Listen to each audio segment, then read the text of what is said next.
তো ভালো চুরি করতে পেরেছি। এখন সব জিনিসপত্রগুলো নিয়ে বাড়ি ফিরবো, কিন্তু আমাদের গ্রামে হাটে তো আর হীরা বেচা হবে না। আজ যে বাড়িতে গিয়েছিলাম সেই বাড়িতে তো কয়েকটা হীরাও পেয়েছি। আমি বরং এই হীরাগুলো আশেপাশে কোথাও লুকিয়ে রেখে যাই। ওই তো ওইখানে একটা ঝোপ দেখা যাচ্ছে, ওই ঝোপের পেছনে লুকিয়ে রেখে যাই। যেদিন শহরে যাওয়া হবে সেদিন এসে হীরাগুলো নিয়ে যাব। এছাড়া বাড়িতে হীরা রাখলে লোকজন সন্দেহ করতে পারে। রবি বিভিন্ন গ্রামে রাতের সময় চুরি করে বেড়াতো। সেই চুরি করে বাজারে কম দামে বিক্রি করত। যে হীরাটি পেয়েছিল গাছের তলায় মাটিতে পুঁতে দিয়ে চলে যায়। পরের দিন সকালে রবির বাড়ির পাশে এক প্রতিবেশী থাকতো। সে নিজের চাষবাস করে সংসার চালাতো। তখন সে তার স্ত্রীকে ডেকে বলে, দিয়ে দাও, তাড়াতাড়ি মাঠে যেতে হবে। জমিদার সাহেব বলে দিয়েছেন আজ সকাল সকাল সবগুলো গাছে পানি দিতে হবে।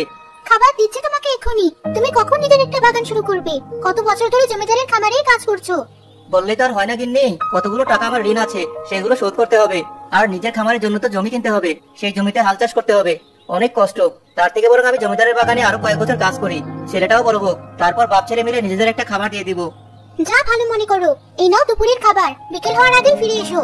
কাজে চলে যাই, আর দেরি করলে চলবে না। জমিদার সাহেবকে যেভাবে হোক মানিয়ে চলতে হবে। আজকাল জমিদার সাহেব ছোটখাটো জিনিসের উপর চেঁচামেচি করতে থাকেন। হয়তো আমার কাজ আর তার ভালো লাগছে না, কিন্তু যেভাবে হোক আমাকে তো এই চাকরিটা করতেই হবে। এই চাকরিটা চলে গেলে ছেলে লেখাপড়া খরচ করবো কি করে? আজও তো ভালোই দেরি করেছিস, তাড়াতাড়ি আমার বাগানে সবগুলো গাছে পানি দিয়ে দে। আমি শহরে যাচ্ছি, গাছগুলোর জন্য কোনো ক্ষতি না হয়। চিন্তা করবেন না জমিদার সাহেব, আমি অবশ্যই যত্ন করে রাখবো। রবি যেখানে হিরেগুলো পুঁতেছিল সেখানে গিয়ে রবি দেখে, আজ আমি ভাবছি শহরে যাবো, হীরাগুলো নিয়ে নেই। হীরেগুলো তো ঝোপের পাশে রেখেছিলাম, এখানে একটু মাটি খুঁড়লে পেয়ে যাবো। আরে এখানে তো কোনো হিরে দেখতে পাচ্ছি না। আমার হিরে গেল কোথায়? কে নিয়েছে হিরে? কার এত বড় সাহস? কিন্তু আমি তো কাউকে কিছু বলতেও পারবো না, বললে তো সবাই জেনে যাবে আমি এক চোর আর হিরেগুলো চুরি করে এনেছি। এখানে এটা কিসের গাছ হয়েছে? এই গাছ তো আমি এর আগে কখনোই দেখিনি। যাই হোক, আমাকে হীরা খুঁজতে হবে, যে করেই হোক হীরা আমাকে খুঁজে পেতেই হবে। কেউ যদি আমার হীরা নিয়ে থাকে আমি তাকে কখনোই ছাড়বো না। রবি যখন হীরাগুলো খুঁজছিল তখন তার গ্রামের প্রতিবেশী নিমাই সেখান দিয়ে যাচ্ছিল। তখন তাকে জিজ্ঞেস করে, দিন পর দেখছি, তোমাকে তো দেখাই যায় না। তুমি এখানে কি করছো এই ঝোপের পাশে?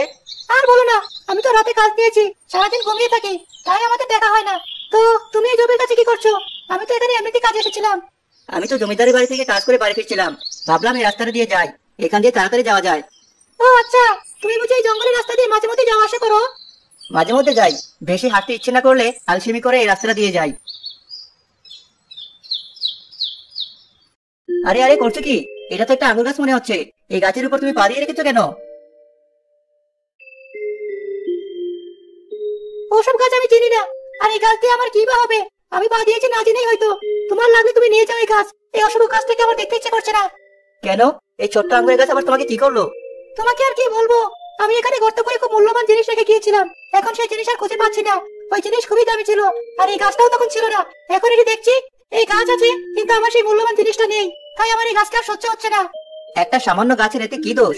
তুমি ভালো করে খুঁজলে হয়তো পেয়ে যাবে। ঠিক আছে, এই গাছটাকে তুমি পা দিয়ে মুড়িয়ে দিয়েছো, আমি এটাকে বাড়ি নিয়ে যাচ্ছি। দেখি ভালো করে যত্ন করে আঙুর গাছটা যদি বেঁচে যায়। তোমার যা ইচ্ছাই করো, আমি নিজের চিন্তায় ভাবছি না। নিমাই সেই মুড়িয়ে যাওয়া আঙ্গুর গাছকে তুলে বাড়িতে নিয়ে যায়। তখন তার স্ত্রীকে ডেকে বলে, গিন্নি দেখো কি এনেছি। এটা আবার কি গাছ নিয়ে এসেছো? কোনো ফলের গাছ নাকি?